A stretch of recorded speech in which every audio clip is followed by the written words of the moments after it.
जय श्री कृष्णा। राधे राधे। हमारे हिंदू धर्म में वट सावित्री व्रत को सबसे बड़ा और महत्वपूर्ण माना जाता है। यह व्रत सुहाग महिलाएं अखंड सौभाग्य और संतान प्राप्ति की इच्छा से रखती हैं। हर साल वट सावित्री व्रत बड़ अमावस्या जेठ माह के कृष्ण पक्ष की अमावस्या तिथि को मनाया जाता है। इस दिन वट वृक्ष देवी सावित्री और सत्यवान की पूजा की जाती है।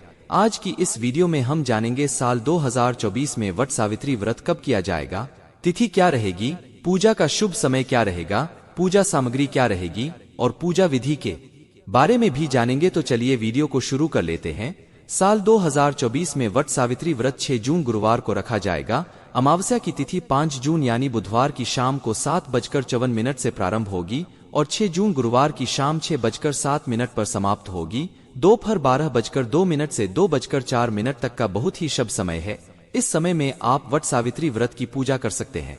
अब जान लेते हैं वट सावित्री व्रत की पूजन सामग्री के बारे में, क्योंकि इसमें कुछ विशेष सामग्रियों की आवश्यकता होती है जिसके बारे में हमें पहले से पता होना चाहिए।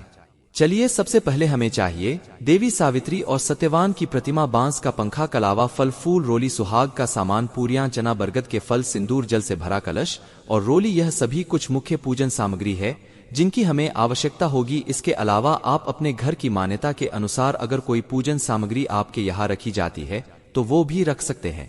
अब जान लेते हैं पूजा विधि के बारे में। इस दिन प्रातःकाल सुबह जल्दी उठे, नहा धो होकर साफ कपड़े पहने। ध्यान रखें काले या नीले रंग के कपड़े इस दिन नहीं पहनने चाहिए, क्योंकि किसी भी पूजा पाठ में काले या नीले रंग के कपड़े पहनना अशुभ माना जाता है और आज का दिन तो सुहागिनों का है, तो इसीलिए आप लाल, गुलाब, पीले इस तरह अच्छे अच्छे रंगों के कपड़े पहने। उसके बाद अपने व्रत का संकल्प करें।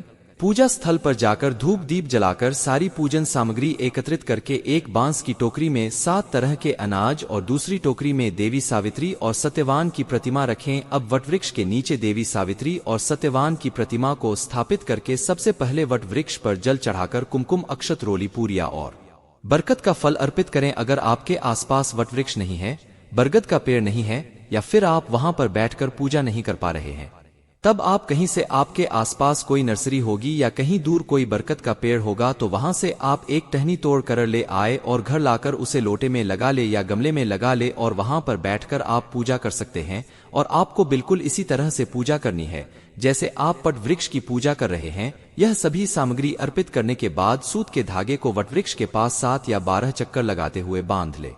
हर परिक्रमा करते करते एक चना वृक्ष में चढ़ाती जाएं। उसके बाद काले चने हाथ में लेकर व्रत कथा पढ़े या सुने। पूजा करने के बाद भीगे हुए चनों का बायना निकाले, उसमें कुछ दक्षिणा रखें, श्रृंगार का सामान रखें, कुछ कपड़े जैसे साड़ी वगैरह रख के बायना अपनी सासू जी को दे दें या फिर घर में कोई भी बड़ी बुजुर्ग महिला हो उन्हें आप बायना दे सकते हैं।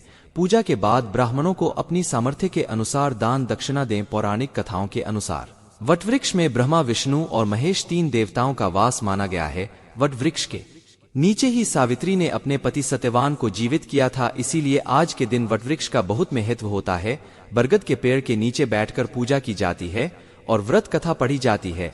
ऐसा करने से अटल सुहाग की प्राप्ति होती है और सभी मनोकामनाएं पूरी हो जाती हैं। अब जैसा कि मैंने आपको बताया, अगर आपके घर के आसपास बरगद का पेड़ नहीं है या इतनी जय नहीं कि आप उसके नीचे बैठकर पूजा कर ले, तब आप घर पर ही एक टहनी ले आए और घर पर ही बैठकर पूजा कर ले। आज की इस वीडियो में बस इतना ही। हरे कृष्णा, राधे राधे।